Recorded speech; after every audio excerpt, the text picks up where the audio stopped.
The state we're in the moment, powerfully impacts the meaning that we associate to something or that we assign to something. So one way to change what things mean to you is just change your darn state. If you're feeling great, do things just kind of bounce off you that normally if you're feeling upset?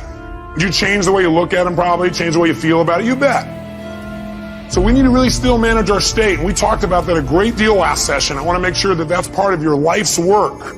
Because your life's work is really learning how to live in a way where you spend most of your time enjoying yourself, very little time in pain. Most of your time in pleasure, very little pain. And living your life hopefully in a way where not only do you feel good all the time, but the people around you feel good just by being around you. That because they're around you, they feel a lot less pain and a ton of pleasure. See, that's my idea of success. Success is when you've learned to live your life in a way where you experience tons of pleasure every day and almost no pain. And simultaneously, where the way you live also causes the people around you to experience very little pain and tons of pleasure. Then you know you're really successful. Because if you feel good and nobody else does, you're a failure. Now, that doesn't mean you go around and try and make everybody feel good. Some people have an investment in feeling bad because they think feeling bad equals feeling good. Are there people to believe that, yes or no? Yeah, because they think if I feel bad, then people will notice me, or they'll love me more, or they'll help me more, or I'll get more attention, which means feeling good. People have weird crap they work inside their head about how to get to feeling good. Some people think I'm going to feel good when I make $1 billion. Some people are like, when I have this, this, and this, when I get married, have these many children, this and this, then I'll feel good. Some people have, well, I'll feel good if I feel bad because then people notice me and make me feel good. Or you could just like choose to feel good. Which one do you think might be a more intelligent approach? Because who's in control there? You are. You don't have to worry about the environment. By the way, when you're feeling good, it tends to make you want to feel even better. It makes you share good feelings with other people, which makes them feel good, which makes them reciprocate usually. Not always, but usually. Kind of nice. So the bottom line is we got to manage our state still. And as a reminder, as far as that's concerned, changing state means change the meaning. And the way you can do it is either by changing your what? Change your physiology. Physiology, again, means the way you move, the way you breathe, your facial expressions, your gestures. The way you use your body determines the way you feel. You got to remember that for the rest of your life.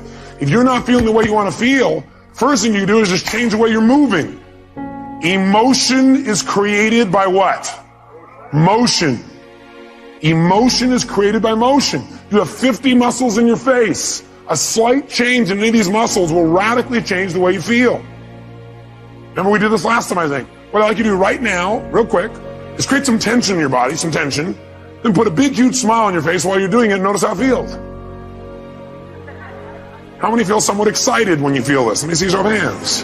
You know why? Excitement has tension in it. The only difference is you send a different biochemistry into your body. You fire off different biochemicals when you make a smile. Physically, it changes. You want to get depressed? What do? Drop your shoulders, look down, breathe shallow, drool. Right? Change the way you move. Some people have limited emotions because they have limited motion. They're trying to express their feelings and they go, I have something important I want to share with you. Hear me. Feel me. I am man. Feel this?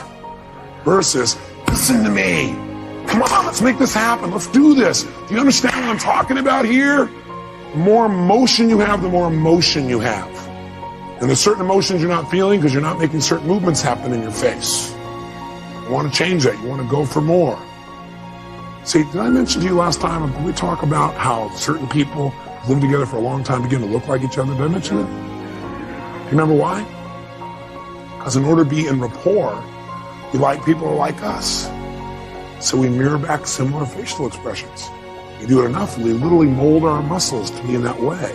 We use those kinds of emotions on an ongoing basis. A lot of people look like their dog. I don't have the explanation for that one. I don't know if they're mirroring in that case, right? Maybe they're trying to pick somebody like it, right? But see, the thing we got to realize is we got to control our physiology. So throughout this day, as last time, I want you to remember to live at level 10. You remember what that means?